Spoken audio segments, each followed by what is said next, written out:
Knicks Daily Edition is right. Listen, there's a word on these Indiana streets, okay? How the Pacers and their fans view the Knicks head into the Eastern Conference. I got the inside scoop. As the Indiana Pacers start to gear up for their Eastern Conference showdown with us, the New York Knicks, there's a mix of respect and strategic optimism that's coming from their camp, that's flowing through their team and their fan base. I've been getting calls from Indiana. People are talking their talk now, so I know. While they acknowledge that the New York Knicks have toughness, experience, and star power, they believe that they've identified specific areas to attack us on, and they're ready to exploit them. So that's what I want to talk about today. First off, they said their mindset, all right? It's grit versus speed. The Pacers don't fear us. They respect us. Jalen Brunson is playing like a superstar. Mikal Bridges, since he's arrived, and OG Anunoby, they know that they give us two elite defenders on the wings.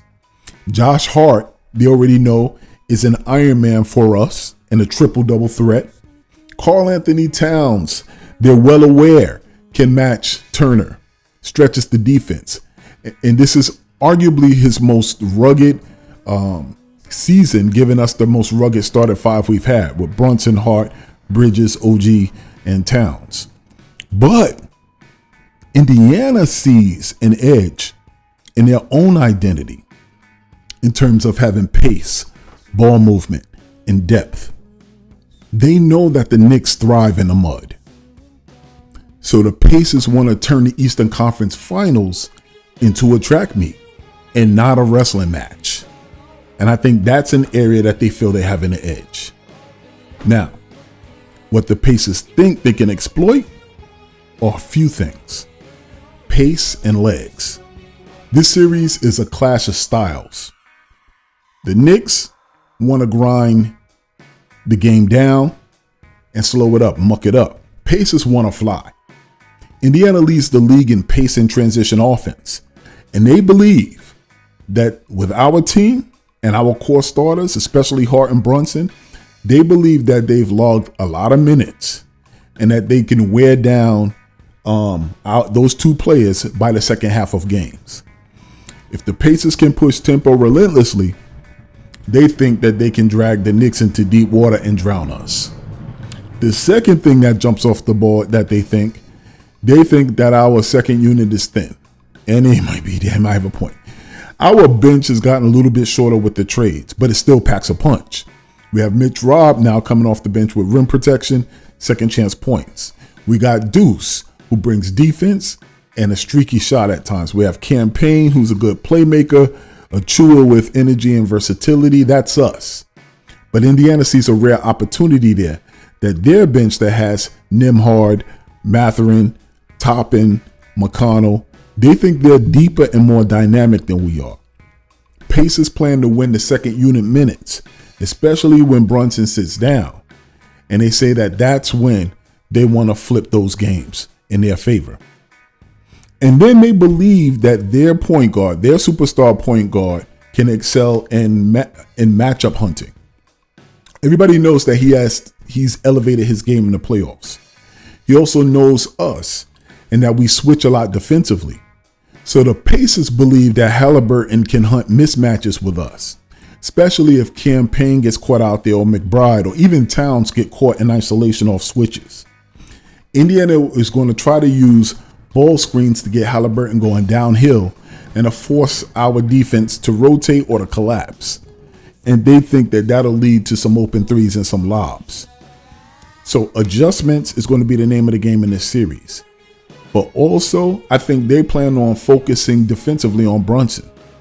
Indiana knows that this is what they have to do, and they believe they can wear him down over 7 games. Aaron Nesmith, Nembhard, McConnell will all get turns chasing after Jalen Brunson. The Pacers' goal is to try to trap him early, force the ball out of his hands, and dare Towns or McBride to beat them in late clock situations. If Brunson has a couple of human games, the Pacers believe they can steal wins. But surprisingly, you can tell they don't watch our games, because a lot of Pacer fans are talking about Josh Hart's minutes and how much he's carrying. We know he's a machine, but even machines break down. Playing 45 minutes a night, doing everything, rebounding, defending, wings, initiating transition. This is what they're saying is a weakness. They're going to try to test him on it. They're going to run, screen, constantly challenge him in transition. If Hart slows down, they think that the Knicks' entire defensive identity will suffer. And next, they talk about Karl Anthony Towns on the defensive end. Pacers doesn't expect Towns to lock down the paint. They're circling his name actually as a matchup to exploit with Turner. Whether it's pick and roll, face-up attacks from Pascal Siakam, or off-ball cuts behind Towns, Indiana Pacers believe that they can get clean looks whenever he's pulled into space. And that's something that you already know Tom Thibodeau knows, and we're going to try to play to adjust. But the big picture is this. Just like the Halliburton and Brunson video I did, this is a matchup of styles. This isn't a classic 1 versus 8 storyline. It's contrasting teams that are going to be colliding at just the right time. The Knicks have proven to be battle hardened. We're top heavy, but we're emotionally charged. The Pacers are deeper, and they play a little bit looser and faster. Indiana knows they'll need to steal one at MSG and then protect home court. But make no mistake, while the Knicks are the more physical team, those Pacers believe that they're fresher, that they're deeper, and that they're faster. And in a long series, they think that combining or that combination could be the key to taking us down. Now, one thing they can never plan for is the roar of MSG, is the electricity in the Mecca, is that Brunson will ball, but Indiana's not just showing up. They're going to show up to try to win, which is why we as Knicks fans, we got to make it as uncomfortable for them as possible. We have to make it that difference maker because our New York Knicks have home court advantage in the conference finals.